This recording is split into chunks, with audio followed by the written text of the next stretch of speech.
Okay, what's up mga Dres? Sa araw na to ay meron tayong i-reveal or meron humingi sa atin ng kunting tulong or kunting advice sa ating gagawin mga Dre. At ito ay ating itong ating ay isa siya sa ating taga-subaybay sa aking pagbablog o sa aking YouTube or sa Facebook.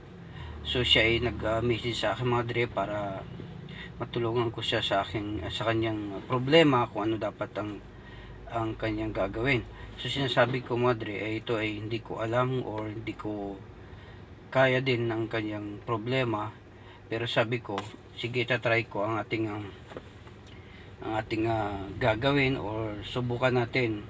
So sabi ko para humingi din tayo ng advice sa mga netizens natin na tutulong sa atin para mabigyan natin siya ng magandang opinion o kanyang pag-iisip mga Dre.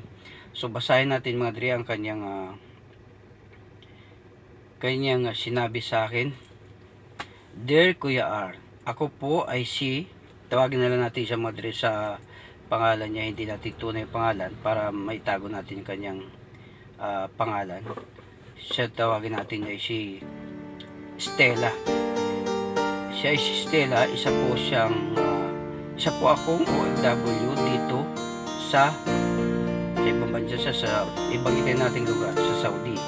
Nais ko po ito ibahagi ang aking secret diary, Kuya R, na hindi po nila alam, hindi po alam ng iba. So siguro inukan niya naman. Ano po ito po yung mga Dre ay hindi niya siguro sinasabi sa kanyang kaibigan o kanino mang kalapit sa kanya. Sabi niya dito, meron po ako asawa at 3 anak na naiwanan sa Pilipinas.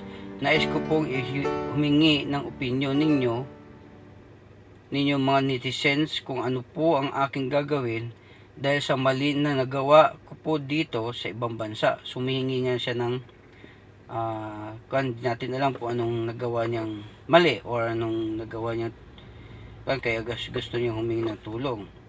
So sabi niya, meron po akong nakilala sa Saudi at nagkamabutihan po kami hanggang sa umabot po ito sa aming lato-lato. Naglato-lato na daw sila. Nag-ayos ditong nagkakalato-lato na sila. Tapos sabi niya, Madre, gusto ko na po mag-iwas sa kanya. Natatakot po akong malaman ng asawa ko, ngunit ito si Blank, ang pangalan, hindi niya sinabi pangalan, so i-describe na lang natin yung ibang pangalan niya. Si Pedro. Ngunit ito si Pedro, ayaw niya po ako tantanan dito sa work ko. Lagi po siya pupunta sa aking trabaho para bantayan or lagi akong sinusunod. So natatakot siya mga Dre sa kanyang trabaho. Siyempre, ako dati, isa din akong OFW. Kasi doon sa Saudi, pag oras na nagkamali ka doon or nahuli ka ng pulis or sino man ang mga makaturo sa iyo na hindi kayo tunay mag-asawa, so nakakatakot doon mga Dre. Kaya siguro umiiwas na lang sa kanyang trabaho, sa kanyang karelasyon na hindi sila tunay na mag-asawa. So kaya sinasabi niya dito, kaya ayaw niya akong tantanan dito sa work ko. Ano po ba ang aking gagawin para maiwasan ko na po siya? So yung gusto niya mangyari mga Dre, gusto niya lang iwasan si Pedro. Kaya lang natatakot siya, lagi kasi siyang sinusundo or pinupunta doon ni Madre si Stella sa kanyang trabaho. So ang gusto niya mangyari siguro, bibigyan siya natin ng kanyang opinion para hindi na siya puntahan doon sa trabaho niya o saan siya magtatago para hindi sila magkontakan. So ganito lang Stella sa akin, ang sasuggest ko lang sa iyo. Siguro kung sa akin naman, kung di naman kayo tunay na mag-asawa or di kayo tunay magkarelasyon o diyan lang din kayo nagkakilala, sa akin lang opinion maaari iwasan mo na lang din siya. O di kaya kung may iba kayong branch dyan sa Saudi o makapagtrabaho ka man dyan, magpalipat ka na lang. Tapos para hindi kanya na masundan. Kasi hirap din kasi dyan mga dre o Stella na lagi kang natatakot sa paglabas mo sa trabaho na may nakaabang sa'yo sa labas na may sumusundo or nasa sa'yo yan. Kasi una, hindi naman kayo legal na magkarelasyon, so natatakot kang malaman na saong at masira yung pamilya mo.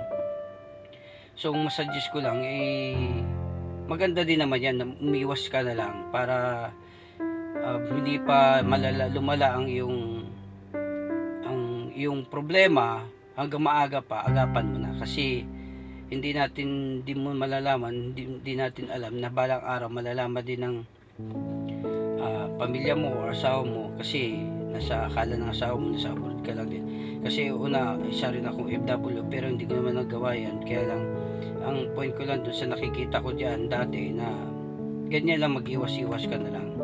So tingnan natin sa ibang tao o sa mga netizens natin dito kung anong masasuggest nila sa'yo kung anong dapat gawin. Kasi sa ngayon nagbiyahe ako, kaya lang gusto ko lang mabasa yung minisis mo, kasi sabi mo ako magre-reveal sa secret diary mo na to na hindi alam ng ibang tao, kaya inire-reveal ko na lang dito.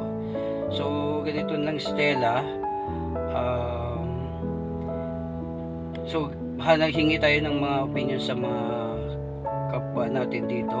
So mga nanonood dito, gusto ko lang po humingi din sa inyo ng opinion or anong dapat gawin ni Stella sa kanyang problema na gusto niyang masolve o gusto niyang masolusyonan ang kanyang problema mga dre.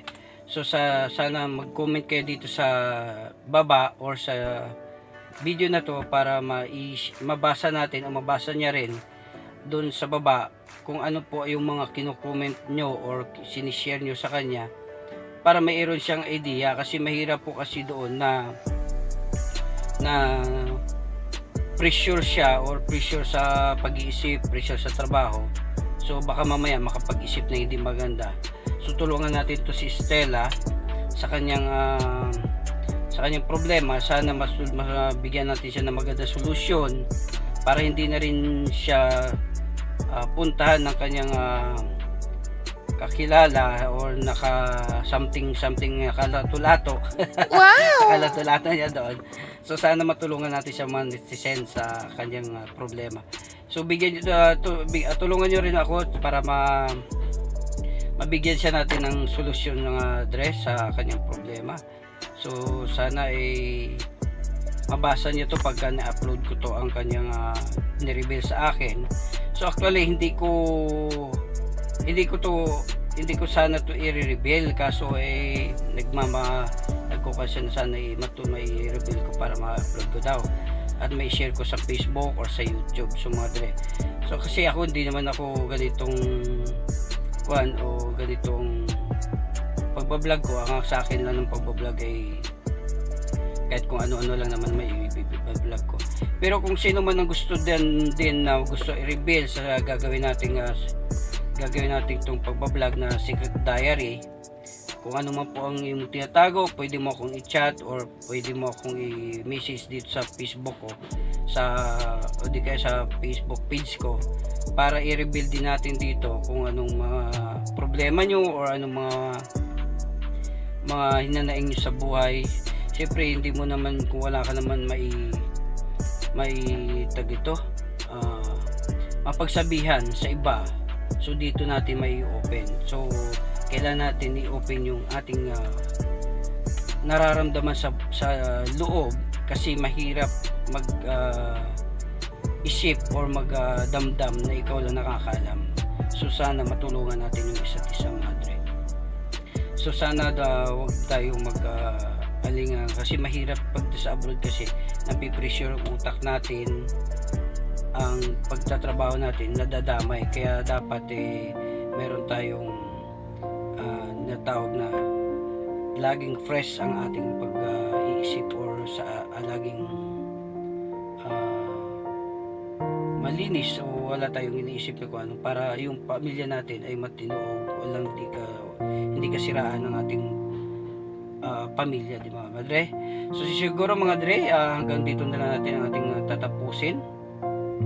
At na-reveal ko na rin naman sa inyo kung ano, kung mag-comment na kayo dito sa baba para matulungan natin to si Stella. So ang nagpadala dito ay from sabi niya dito, sana matulungan niyo ako, ano po ang aking gagawin, from Secret Diary Stella.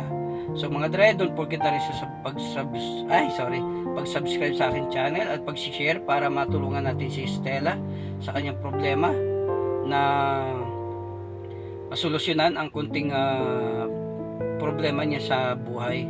So siguro mga dre, hanggang dito na. Bye bye!